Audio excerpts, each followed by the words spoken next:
नमस्कार साथियों, स्वागत है आप सभी का आपके अपने YouTube चैनल सरकारी भारत में।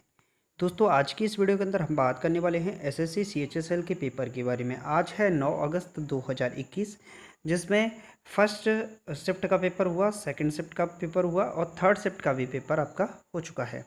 तो ऑल शिफ्ट के क्वेश्चंस को मैं आपको इस वीडियो के अंदर लेकर आया हूं। दोस्तों, आप सभी को बता दें, अगर आप इस चैनल पर नए हैं और तैयारी कर रहे हैं, आप एसएससी सीएचएसएल की, एसएससी एमटीएस की या फिर एसएससी सीजीएल की तैयारी कर रहे हैं, सीपीओ जेई की तैयारी कर रहे हैं, कहने का मतलब ये है कि एसएससी के किसी भी एग्जाम की तैयारी कर रहे हैं, तो यार आप लोग चैनल को सब्सक्राइब करना बिल्कुल मत भूलिएगा। चैनल को सब्सक्राइब जरूर कीजिएगा, क्योंकि अगर आप चैनल को सब्सक्राइब करते हैं तो आपको सारी की सारी क्लासेस पीडीएफ प्रोवाइड करवाई जाएंगी बिल्कुल फ्री। तो आज ऑल शिफ्ट के पेपर हैं, स्टूडेंट्स के द्वारा भेजे गए क्वेश्चन हैं। व्हाट्सएप पर जो क्वेश्चंस स्टूडेंट्स को याद थे वो क्वेश्चन भेजे हैं। अगर आपको लगता है ये वाला सवाल नहीं आया था, ये वाला आया था, तो आप कमेंट बॉक्स में लिख दीजिएगा। नेक्स्ट वीडियो के अंदर हम उनको भी डिस्कस कर लेंगे। तो चलिए फ्रेंड्स, समय नहीं गवाएंगे, स्टार्ट करते हैं आज की वीडियो। तो दोस्तों, पहला सवाल आपकी स्क्रीन पर है। पहला सवाल है, नई राष्ट्रीय शिक्षा नीति के तहत जीडीपी का कितना प्रतिशत शिक्षा पर खर्च किया जाएगा। देखिए, बात करें जीडीपी की, तो जीडीपी ग्रॉस डोमेस्टिक प्रोडक्ट यानी कि जीडीपी जो होती है, और ये जो नई राष्ट्रीय शिक्षा नीति है, इसमें शिक्षा पर कितना खर्च होगा, तो शिक्षा पर 6% इसमें खर्च होने वाला है। कितना खर्च होने वाला है? 6% खर्च होने वाला है। अभी तक राज्य और केंद्र सरकार को मिलाकर करीब 4% होता था। मतलब 4% इसमें खर्च होता था शिक्षा के ऊपर, लेकिन अब 6% इसमें शिक्षा के ऊपर खर्च होगा।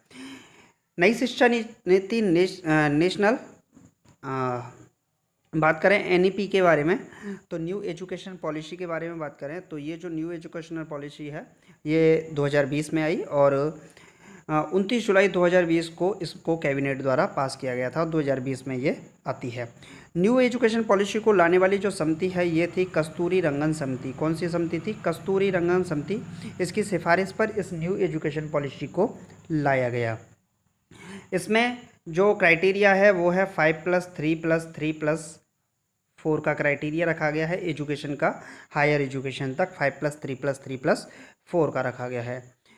तो चलिए फ्रेंड्स, नेक्स्ट क्वेश्चन देख लेते हैं। तो नेक्स्ट क्वेश्चन है, 1923 में भारतीय राष्ट्रीय कांग्रेस के अध्यक्ष के रूप में सेवा करने वाले सबसे कम उम्र के व्यक्ति या अध्यक्ष कौन थे? 1923 में भारतीय राष्ट्रीय कांग्रेस के जो अध्यक्ष रहे थे मौलाना अबुल कलाम आज़ाद रहे थे। दिल्ली विशेष अधिनियम 35 वर्ष की आयु में, और 1940 में रामगढ़ में ये रहे थे। तो चलिए फ्रेंड्स, नेक्स्ट क्वेश्चन देख लेते हैं। तो अब इनके बारे में भी थोड़ा सा बता देता हूं कि जो जो इंपॉर्टेंट अध्यक्ष हैं उनके बारे में। 1931 में कांग्रेस का अध्यक्ष थे सरदार वल्लभ भाई पटेल, कराची में, और इसी अधिवेशन के अंदर महात्मा गांधी को काले झंडे दिखाए गए थे। महात्मा गांधी 1924 में वेलगांव, जो कि कहाँ पर है, कर्नाटक के अंदर, इन्होंने अध्यक्षता की थी। कर्नाटक वेलगांव में इन्होंने अध्यक्षता की थी। पंडित जवाहरलाल नेहरू द्वारा 1929 में लाहौर अधिवेशन हुआ, और 1937 में फैज़पुर के अधिवेशन में पंडित जवाहरलाल नेहरू ने अध्यक्षता की। 1929 का इंपॉर्टेंट है क्योंकि इसी के अंदर पूर्ण स्वराज का नारा दिया गया था। सुभाष चंद्र बोस ने 1938 हरिपुरा और 1939 में त्रिपुरा में इसके अध्यक्ष चुने गए थे। एनी बेसेंट 1917 में कलकत्ता के अधिवेशन में इनको भारतीय राष्ट्रीय कांग्रेस का अध्यक्ष चुना गया। दादा भाई नौरोजी 1886 और 1906 कलकत्ता, 1893 लाहौर के अधिवेशन में दादा भाई नौरोजी को चुना गया था। 1985 में बम्बई में व्योमेश चंद्र बनर्जी इसके भारतीय राष्ट्रीय कांग्रेस के आईएनसी इंडियन नेशनल कांग्रेस के पहले अध्यक्ष चुने गए। इंडियन नेशनल कांग्रेस भारतीय राष्ट्रीय कांग्रेस की जो स्थापना की हुई थी वो की थी ए.ओ. ह्यूम, ऑक्टिवन ह्यूम ने इसकी स्थापना की थी। इस समय भारत का जो वायसराय था डफरिन हुआ करता था। डफरिन के शासनकाल में इंडियन नेशनल कांग्रेस की स्थापना की गई थी। चलिए फ्रेंड्स, नेक्स्ट क्वेश्चन देख लेते हैं। तो नेक्स्ट क्वेश्चन है, 2018 राष्ट्रमंडल खेल कॉमनवेल्थ गेम्स में भारत कुल कितने गोल्ड मेडल जीते? तो 2018 राष्ट्रमंडल खेल में भारत की रैंक थर्ड थी। 26 गोल्ड, 20 सिल्वर, 20 ब्रॉन्ज, कुल मिलाकर 66 इसमें भारत ने मेडल जीते। गोल्ड कोस्ट ऑस्ट्रेलिया में ये आयोजित किया गया था। 2022 कॉमनवेल्थ गेम्स बर्मिंघम इंग्लैंड के अंदर आयोजित किया जाएगा। अब तक भारत ने राष्ट्रीय खेलों में 181 गोल्ड, 173 सिल्वर और 149 ब्रॉन्ज मेडल जीते हैं। टोटल मिलाकर 503 मेडल इसमें जीते हैं। भारत की इसमें 4th रैंक अभी तक चल रही है टोटल मिलाकर। नेक्स्ट क्वेश्चन है line of actual control LAC किन के मध्य स्थित है? तो भारतीय नियंत्रित क्षेत्र को चीनी नियंत्रित क्षेत्र से अलग करती है LAC। Line of actual control Bharat और चीन के बीच में है। इस शब्द का इस्तेमाल झोउ एंड लाई ने 1959 में जवाहरलाल नेहरू के लिखा था।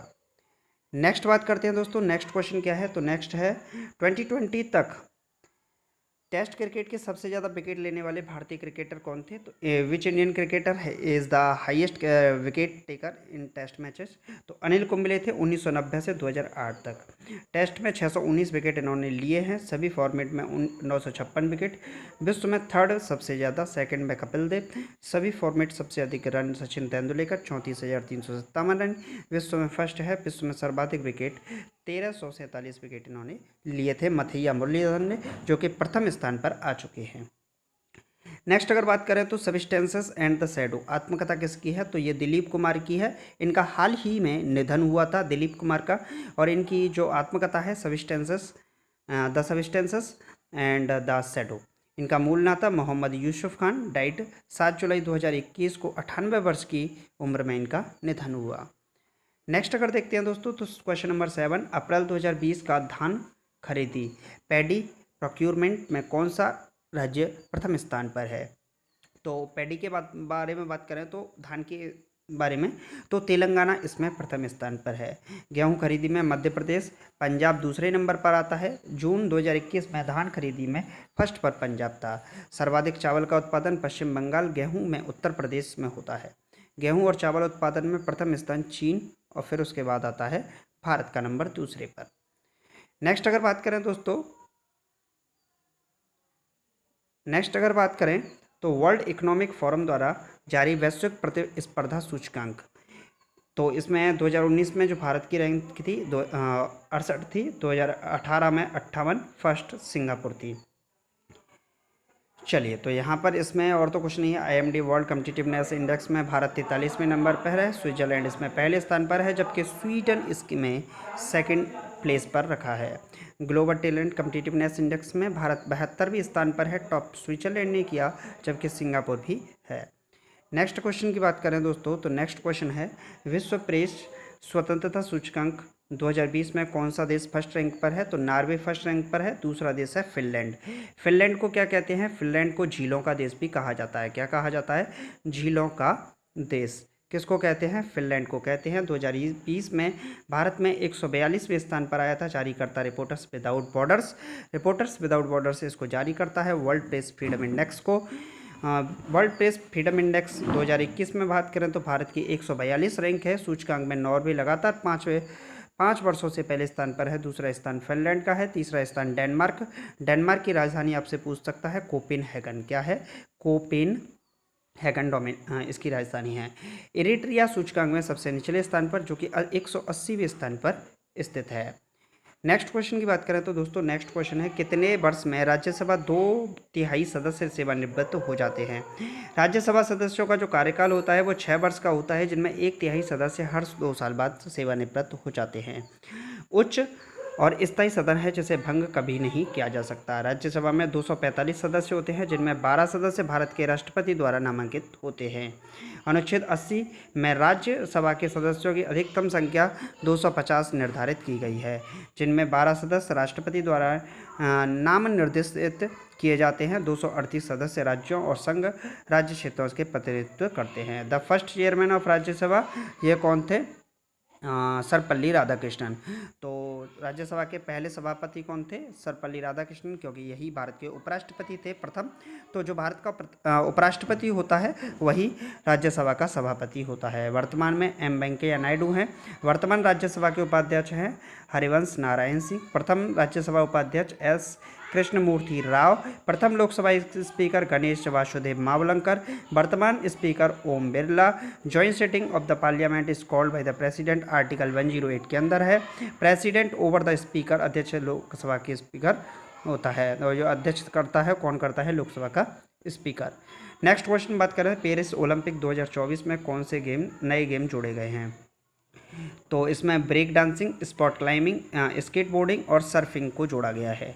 बर्मिंघम 2022 राष्ट्रमंडल खेलों में women's cricket, beach volleyball and para table tennis sport included 2022 Asian Games in Hangzhou.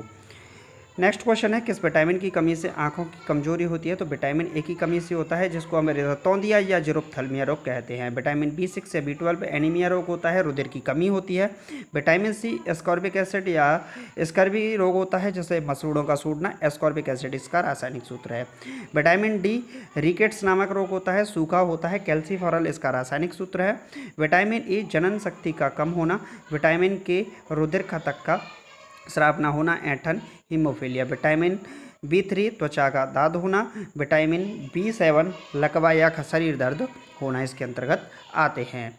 Next अगर बात करें दोस्तों स्वर्ण मंदिर के बारे में, गोल्डन टेम्पल कहाँ पर है? तो अमृतसर के अंदर है। गोल्डन टेम्पल का अन्य नाम है श्री हरिमंदिर साहिब, अमृतसर में स्थित है। 1885 से 1604 में निर्देशित किया गया। सिखों के चौथे गुरु रामदास जी ने इसकी नींव रखी थी। डिजाइन किया गया था गुरु अर्जन देव, पंचम सिख गुरु थे। अफगान हमलावरों ने 19वीं शताब्दी में इसे पूरी तरह नष्ट कर दिया था। तब महाराजा रणजीत सिंह ने इसे दोबारा बनवाया और इसे सोने की परत से सजाया था। कोणार्क का सूर्य मंदिर पुरी उड़ीसा में है। 1984 में यूनेस्को ने इसे विश्व धरोहर स्थल के रूप में मान्यता दी। निर्माता मंदिर को कलिंग आर्किटेक्चरल स्टाइल में 1250 ईस्वी में पूर्वी गंगा राजवंश के राजा नरसिंहदेव प्रथम ने इसे बनवाया था। Sun temple Modhera Chalukya dynasty द्वारा बनवाया गया था। नेक्स्ट अगर बात करें दोस्तों टोक्यो ओलंपिक की, तो टोक्यो ओलंपिक 2020 में लवलीना बारगोहेन कितने केजी भार वर्ग में खेल रही हैं? तो 69 केजी में बॉक्सिंग वेल्टर वेट है। और ब्रॉन्ज मेडल इन्होंने 2020 टोक्यो ओलंपिक में जीता है। असम राज्य की निवासी हैं। दीपक पुनिया 86 केजी में, रवि कुमार दहिया 57 केजी में, बजरंग पुनिया 65 केजी में, Saikhom Mirabai Chanu weight lifting 49 KG में, इन्होंने 2020 ओलंपिक में सिल्वर मेडल जीता है। चेन्नई की रहने वाली भवानी देवी ओलंपिक के लिए क्वालिफाई करने वाली पहली भारतीय तलवारबाज बन गई। नेक्स्ट क्वेश्चन की बात करें दोस्तों, तो बैटल ऑफ स्वाली का युद्ध किनके मध्य हुआ था? तो 29-30 नवंबर को 1612 में ईस्ट इंडिया कंपनी ने इसका नेतृत्व किया था और पुर्तगालियों के मध्य हुआ था, जिसमें अंग्रेज की जीत हुई। स्वाली सूरत गुजरात शहर के पास है। नेक्स्ट क्वेश्चन है, क्रोमाइट का सर्वाधिक उत्पादन किस राज्य में होता है? तो इसका सही जवाब है उड़ीसा के अंदर। कर्नाटक भारत का सबसे बड़ा सोने का उत्पादक राज्य है। कोलार, धारवाड़, हसन, रायचूर जिलों में सोना निकाला जाता है। सिल्वर राजस्थान में, कॉपर मध्य प्रदेश में, आयरन, मैग्नीज, क्रोमाइट, निकल, बॉक्साइड उड़ीसा में, डायमंड मध्य प्रदेश में, यूरेनियम आंध्र प्रदेश में और थोरियम केरल के अंदर। तो दोस्तों आज की वीडियो में सिर्फ इतना ही। दोस्तों अगर आपको वीडियो अच्छा लगा है तो वीडियो को लाइक करके यार चैनल को सब्सक्राइब करना बिल्कुल ना भूलें। तो वीडियो के अंत में कमेंट बॉक्स में कमेंट भी कीजिएगा, आपको वीडियो कैसा लगा जरूर बताइएगा। चलिए मिलते हैं नेक्स्ट वीडियो में। Thank you for watching this video. जय हिंद, जय Bharat, take care, bye bye, love you all.